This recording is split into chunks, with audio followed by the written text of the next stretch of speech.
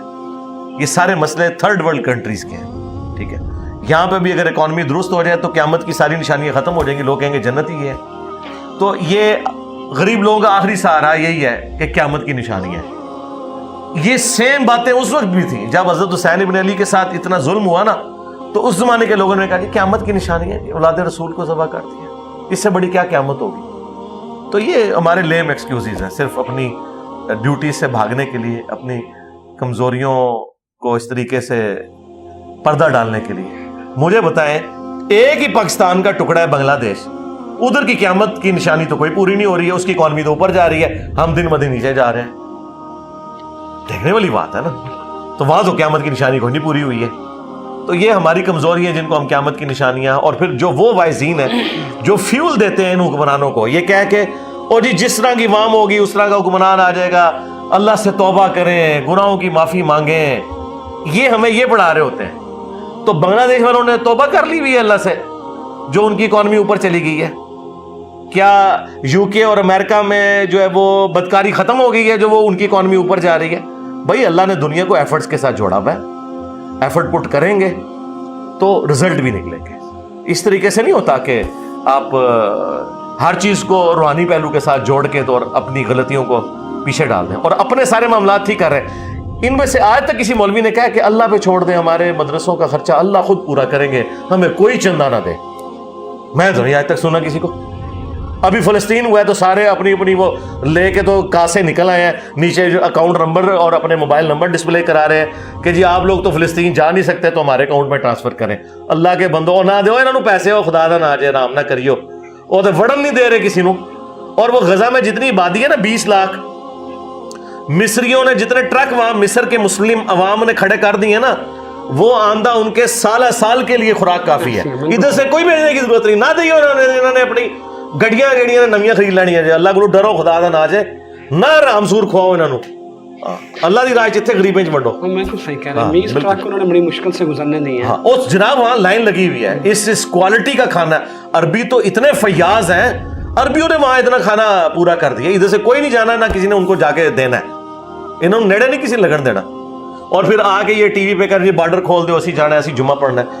تو میں تو کہہ رہا گورنمنٹ کو کھولیں بارڈر, ان کو بحری جہاز میں ساروں کو بٹھائیں اور میڈیٹرینین سے بھیجیں. جو 41 کلومیٹر کی وہ لائن ہے نا جو اسرائیل کے, جان چھوٹے یار پاکستان ویٹیکن سٹی تو نہیں تسی بنا سکتے, تو کم از کم انہوں نے بحری جہاز بھیجو تھے اسرائیل, جا کے جہاد کرو جاؤ, ٹھیک ہے. اور ان کو ضرورت نہیں, ڈنڈے کی بھی ضرورت نہیں, انہوں تو نگاہ مار کے جہاد کرنا ہے. یہ تو ہماری ضرورت ہے کہ جدید اسلحہ ہونا چاہیے, یہ تو قائل ہی نہیں اسلحے کے, یہ تو کہتے ہیں نگاہ مار کے بھی ہو سکتا ہے. تو ان کو تو ضرورت ہی نہیں اسلحے کی بھی, جائیں. ابھی تک نگاہ لگی نہیں ہے علی بھائی, ابھی تک نگاہ لگی نہیں ہے. ہم غربت میں ہیں, مہنگائی ہمارے یہاں, بے روزگاری ہمارے یہاں. بھائی ان کی نگاہ لگے نہ لگے, اسرائیل دی نگاہ انہوں نے پہ جاڑی جے. ایک F-35 انہوں نے بھیجنا ہے, سارے بزرگوں کو جنت ہی پہنچا دینا انہوں نے, اتو بمباری کر کے. بالکل ٹھیک ہے, بالکل ٹھیک ہے. علی بھائی یاجوج ماجوج اور دجال, ہم تو یہ بھی سنتے آ رہے ہیں کہ بس دجال آنے والا ہے. پہلے میں چاہتا ہوں کہ جو میرے سننے والے دیکھنے والے ہیں, یہ یاجوج ماجوج ہیں کیا, کہاں پہ قید ہیں, اور ان کا خروج کب ہونا ہے؟ دیکھیں جو دجال ہے نا جی, اس کے بارے میں تو بخاری مسلم میں حدیث ہے کہ قیامت اس وقت تک قائم نہیں ہوگی جب تک 30 جھوٹے دجال نہ آ جائیں, اور ان میں سے ہر ایک دعوی نبوت بھی کرے گا. ٹھیک ہے. یہ جو بڑا دجال ہے یہ بھی پہلے مسیح ہونے کا دعویٰ کرے گا, خدائی کے دعوے میں بعد میں پہنچے گا. یہ بھی جھوٹا نبی ہونے کا دعویٰ کرے گا. تو اس طرح کے دجال تو امت میں آئے ہیں. مسلمہ کذاب بھی تھا دجال, ٹھیک ہے. اس کے بعد غلام احمد قادیانی بھی ایک دجال تھا, اور بڑا دجال آئے گا قرب قیامت میں, لیکن وہ ان کا سب کا بڑا لیڈر ہے, اس لیے وہ خدائی کا بھی دعویٰ کرے گا. اور بخاری مسلم میں آتا ہے کہ وہ کانا ہوگا. یہ جو ماتھے پہ آنکھ دکھاتے ہیں یہ غلط ہے, آنکھیں دونوں ہوں گی, ایک سے وہ کانا ہوگا. تو نبی علیہ السلام فرمایا تمہارا رب کانا نہیں ہے, وہ کانا ہوگا, اور وہ حکم دے گا زمین کو اناج اگائے گی. صحیح مسلم کے الفاظ ہے آسمان کو حکم دے گا بارش ہوگی. یہ سب کچھ اللہ تعالیٰ نے انسانیت کی ایک آزمائش کے لیے رکھا ہے. اس کے ماتھے پہ کافر بھی لکھا ہوگا لیکن ایبریویشن میں کافارا، ٹھیک ہے. اور مسلم شریف کے الفاظ ہیں کہ ان پڑھ مسلمان بھی جو اہل ایمان ہے وہ پڑھ لیں گے یہ کافر ہے، لیکن جو اہل ایمان ہے، ہاں جو مطلب 100 کارڈ اہل ایمان ہے وہ اس کے پیچھے لگ جائیں گے، کیونکہ وہ ان کی خواہشات کو پورا کرے گا. اس سے بڑا کون بزرگ ہو سکتا ہے جو اتنا کچھ کر کے دکھا دے؟ ان کے بابے تو زبانی کلامی کرتے تھے، وہ واقعی کر کے بتائے گا. سوائے ان لوگوں کے کہ جو لوگ قرآن و سنت کے ماننے والے ہیں، وہ کہیں گے نہیں تو دجال ہے کیونکہ ہمیں حدیث پہنچی ہے. تو دجال کو حضرت عیسیٰ ابن مریم قتل کریں گے. مسلم شریف میں تفصیلی حدیث ہے، ان کے سانس سے وہ پگھلے گا، مقام لد کے اوپر وہ اس کو قتل کریں گے. اور اس کے اس فتنے سے جب فارغ ہوں گے پھر یاجوج ماجوج نکل آئیں گے. اچھا، ہاں جی، یاجوج ماجوج نے اس وقت نکلنا ہے، دجال کے بعد آئیں گے. جی ان کے بعد آئیں گے. باقی یہ جو یعنی کچھ لوگ مختلف اقوام کے بارے میں یہ بات کرتے ہیں، جس طرح کوئی انٹرنیشنل سپیکرز باتیں کرتے ہیں، یہ ان کی اپنی منہ شگافی ہیں. اس وقت کہاں ہیں بھائی؟ اس وقت یہاں پہ بھی موجود ہوں، اگر اللہ تعالیٰ نے ان کو غیب کے پردے میں رکھا ہوا ہے تو میں فزیکلی ان کو ڈیٹیکٹ نہیں کر سکتا. دجال بھی دنیا میں موجود ہے، یاجوج ماجوج بھی موجود ہے، لیکن اللہ تعالیٰ نے انہیں اس بیریئر میں رکھا. بھائی یہ اللہ تعالیٰ جیسے فرشتے ہمارے ساتھ موجود ہیں ہمیں نظر نہیں آئیں گے. اللہ چاہے تو فزیکلی حضرت جبرائیل بخاری مسلم میں انسانی شکل میں نظر بھی آ گئے تھے، سامنے آ گئے تھے. تو دنیا میں موجود ہیں. میں آپ کو جگہ بھی بتا دوں اگر مجھے پتا ہو، تب بھی آپ کو وہاں وہ نظر نہیں آنے کے جب تک اللہ تعالیٰ ان کو ظاہر نہیں کرے گا. تو یاجوج ماجوج جب آئیں گے تو حضرت عیسیٰ علیہ السلام مسلمانوں کو لے کے پہاڑ پہ چلے جائیں گے. اللہ تعالیٰ ان کو وہی فرمائے گا. ظاہر ہے وہ نبی تو ہیں ہی ہے نا، امتی بن کے آئیں گے، لیکن نبی اپنی جگہ ہیں، وہ نبی علیہ السلام کے امتی بن کے آئیں گے نا. تو اللہ تعالیٰ ان کو وہی کرے گا کہ مسلمانوں کو لے جائیں، اور پھر بعد میں حضرت عیسیٰ ابن مریم کی دعا سے اللہ تعالیٰ ان کی گردنوں میں کیڑے ڈال دے گا، پھر وہ مر جائیں گے. اور اس کے بعد پھر اللہ تعالیٰ کی طرف سے بارش اور یہ سارا سلسلہ ہوگا. جانور آئیں گے ایسے پرندے جو ان کی لاشوں کو اٹھا کے لے جائیں گے. پھر زمین کی صفائی ہوگی، پھر لوگ ایمان پہ آ جائیں گے سب لوگ. پھر حضرت عیسیٰ ابن مریم کے جانے کے بعد دوبارہ سے دنیا کفر کی طرف چلی جائے گی، اور الٹیمیٹلی ایک دن خوشبودار ہوا چلے گی اور اہل ایمان کی روح قبض ہو جائے گی. دنیا میں صرف کافر رہ جائیں گے اور ان کے اوپر قیامت قائم، دوبارہ سے کفر آ جائے گا.